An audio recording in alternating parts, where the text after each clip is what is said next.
새누리당의 비박이 요구해서 의총이 열렸습니다. 안건은 탄핵이고 1번, 2번은 당내 비대위 구성에 관한 문제였습니다. 근데 시작부터 정진석 원내대표가 12월 2일 내지 9일 탄핵 처리는 받아들일 수 없다. 질서 있는 국정수습, 발생할 수 있는 모든 가능성을 면밀하게 추진하며 하는 게 맞다. 이러면서 헌재가 2, 3개월 안에 끝내지 않고 재판 중인 정호성, 최순실, 안종범 등에 대한 결과를 보고 내겠다고 6에서 12개월간 끌 수도 있다. 6개월 안에 해라는 것은 운시조항이라서 의무적인 것이 아니다.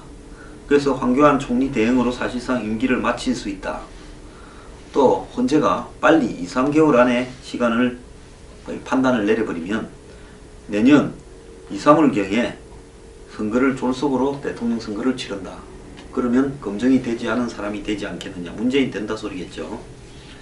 그러면서 정기국회 예산과 국정조사에 집중해야 된다. 탄핵의 찬반이나 가부가 문제가 아니라 탄핵 협상 권한을, 야당과의 권한을 자기한테 일임해 달라. 이렇게 이야기를 했습니다. 말 복잡하게 했지만은 질서 있는 탄핵을 하자. 탄핵은 찬성한다. 근데 질서 있는 탄핵을 하자. 탄핵이 길어질 수도 있고 짧아질 수도 있다. 하나만 한 소리죠. 아니 탄핵이 6개월 이상 길어질지 2, 3개월 안에 끝날지 자기가 어떻게 합니까? 그 이야기는 다 아는 이야기예요.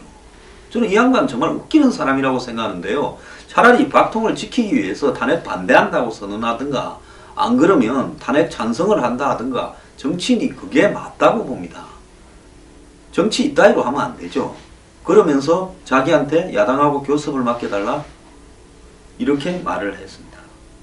자, 이러다 보니까 비주류만 이루어진 의총에서 반발이 쏟아졌습니다. 자, 그러니까 뒤늦게 몇몇 의원들이 네 했지만은 박수를 쳐달라는데 박수 소리는 거의 없었습니다.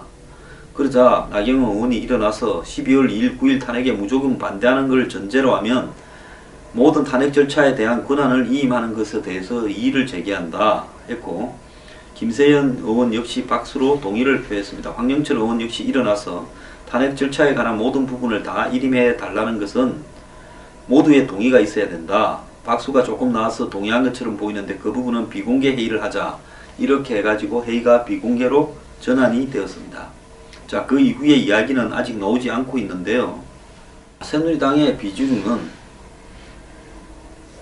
지금 아침에 10시 17분에 나온 기사에 보면 이 탄핵안이 발의할 경우 찬성할 의원이 40명 이상이라고 황영철 비상시국회의 대변인이 브리핑을 했습니다. 새누리당 황 대변인은 비상시국회의에 참여하지 않았던 의원들 대상으로 알아보니까 숫자가 좀 더 늘어날 수 있다. 그래서 탄핵안 문구를 확실히 해서 한 분 한 분 서명을 받기로 했고, 그 다음에 이 문제를 갖다가 명단은 공개하지는 않겠다. 그리고 이 발의안에 서명할지 여부는 개개인의 의원한테 맡기겠다. 이렇게 말을 했습니다. 또 친박 지도부가 탄핵안 표결 시 퇴장해서 남아있는 의원들을 탄핵안에 찬성한 걸로 모아가려 하는데 국회의원을 초헌법적, 탈헌법적 방식으로 의견을 제안하겠다는 것은 대단히 비민주적이다 이야기를 하고요. 당내에서 자신들이 그 당을 바꾸려고 하는데 노력을 하다가 그러지 않을 경우에는 중대 결단을 하겠다라고 이야기를 했습니다. 그러면서 대통령 중심제 말기에 이런 현상이 일어나고 있으니까 개헌에 대해서도 이야기를 자기들이 진지하게 해나가겠다 이렇게 했습니다. 자, 새누리당의 그 비주류는 어떤 형태로든 제가 볼 때 탄핵에 찬성하는 걸로 거의 결론이 내려졌습니다. 이 부분을 바꾸려고 이런저런 말을 할 필요는 없고요. 이제 이런 상황에 대해서 친박이나 박 대통령은 어떻게 대응할지만 결정하면 될 거라 보는데요. 과거처럼 여당 의원들을 겁박을 하거나 약점을 가지고 정리하는 부분은 좀 어려워지는 것 같습니다. 법무부 장관이나 민정수석이 그만두겠다고 하는 마당에 이제 그 일을 수행할 사람도 없을 거라 보이고요. LCT가 그런 역할로 작용을 할 것 같아 보이지도 않습니다. 한마디로 힘 빠진 대통령에 대해서 뭘 자꾸 흔들어서 겁준다고 한들 과연 그걸 할 수 있겠느냐, 다들 회의적인 시각으로 보는 것 같습니다. 자, 검찰 영장에 뇌물죄를 그렇게 처음으로 맹시한다. 그래서 박 대통령과 기업이 공범이 되는가 하는 이야기가 지금 나오고 있는데요. 자, 이 이야기는 최순실 안종범이 특가법상 뇌물 혐의로 추가 입건되면서 두 사람에 대한 공범으로 지목된 박근혜 대통령에 대한 뇌물죄 적용 역시 검찰의 가시권에 들어왔다라는 이야기입니다. 최근 검찰이 롯데와 SK를 압수수색했는데요. 압수수색 영장 제명에 특가법상 뇌물을 갖다가 적용을 했다고 합니다. 특가법상의 그 뇌물은 이 액수가 수십억 원에 달할 경우 가중처벌 특가법이 적용이 되게 되어 있죠. 자, 그 3자 뇌물이라도 뇌물죄의 성격은 크게 달라지지는 않습니다. 자, 압수수색 대상에 이 세종청사, 기재부 1차관실, 차관부실, 정책조정국장실, 대전관세청 수출입 물류과 등도 포함됐는데요. 모두 면세점 특허정책과 사업자 선정 업무를 주관하는 부서에 이렇게 집중되어 있습니다. 그래서 면세점 인허가와 관련해서 SK 뇌물을 엮으려고 하는 부분이 아닌가라는 부분이고요. 그 다음에 이 박 대통령은 2월과 3월에 최태원 SK 회장과 신동빈 롯데 회장을 차례로 비공개 면담을 했는데, 이 면담 이후에 최순실은 두 기업에 각기 80억, 75억을 추가 지원해달라고 요구를 합니다. 그러니까 미라와 K스포츠에 받은 돈에 추가로 두 기업에 내라고 한 거죠.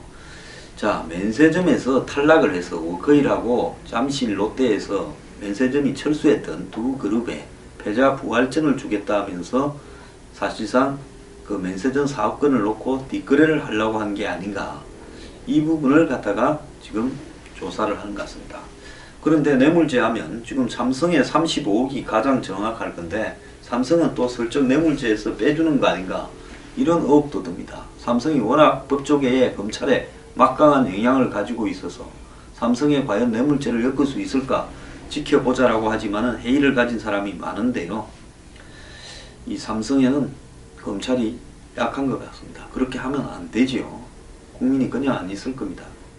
자, 갤럽 조사에서 박 대통령 지지율이 4%로 떨어졌습니다. 11월 네 번째 주 주간 집계에 따라 그렇게 나왔는데요. 자, 그 박 대통령의 직무 긍정률은 1% 하락했고 부정적으로 평가하는 것은 3% 상승해서 93%가 나왔습니다. 자, 이제 박 대통령의 지지율은 3주째 5%다가 드디어 4주차에 4%로 추락을 했는데요. 이 상황을 심각하게 본인이 좀 받아들여야 될 것 같다, 이렇게 보고 있고요. 지금 청와대는 법무장관과 민정수석이 사표를 낸 부분조차도 제대로 처리를 하지 못하고 있습니다. 자, 내부 수습도 되지 않고, 그렇다고 여당 내부의 통제도 되지 않고, 지금 사태를 반전시킬 카드도 없는데 박 대통령은 최근에 왜 그렇게 강공으로 나온 것일까요? 이쯤 되면 본인이 실수가 있었다고 인정하고 국민들과 진지한 사과를 이렇게 공유하고, 그 다음에 법적인 절차에 따르겠다라고 하고, 또 자신이 그야말로 국가 안보를 위해서 필요한 부분이 있다 하면 이거는 정리하고 가겠다, 기회를 좀 달라고 이야기를 하고, 그렇게 해서 사안을 정리하는 것이 수순이었다고 보는데요. 소설가, 억척, 사상 누각 이러면서 한마디로 검찰 조사도 안 받겠다, 더 이상 사과도 안 하지 않습니까? 그러면서 모든 것이 다 마치 미리 정해진 각본에 따라 자신에게 낙인을 찍고자 하는 거다. 대통령에게 누가 감히 낙인을 찍을 수 있습니까? 자, 이렇게 가면 결국은 내일 집회에서 또 여러 가지로 사람들이 더 흥분할 겁니다. 그러면서 점점 권력은 코너로 내몰리고 사람들은 점점 빠져나가고 국정은 마비되고 경제 안보 위기는 심화되고 그 속에서 또 탄핵이라는 절차를 가게 되면서 혼란이 가중될 겁니다. 자, 대통령이 이제는 판단 능력을 상실했는지 정말 안타깝습니다. 새누리당은요, 제가 볼 때 합의가 되기 틀린 정당입니다. 그냥 해체수순으로 가서요, 박 대통령을 지키지 않은 사람, 박 대통령에게 법적 책임을 묻고 보수를 새로 만들겠다는 사람 따로따로 가게 되는 것이 이제 시작되는 것 같습니다.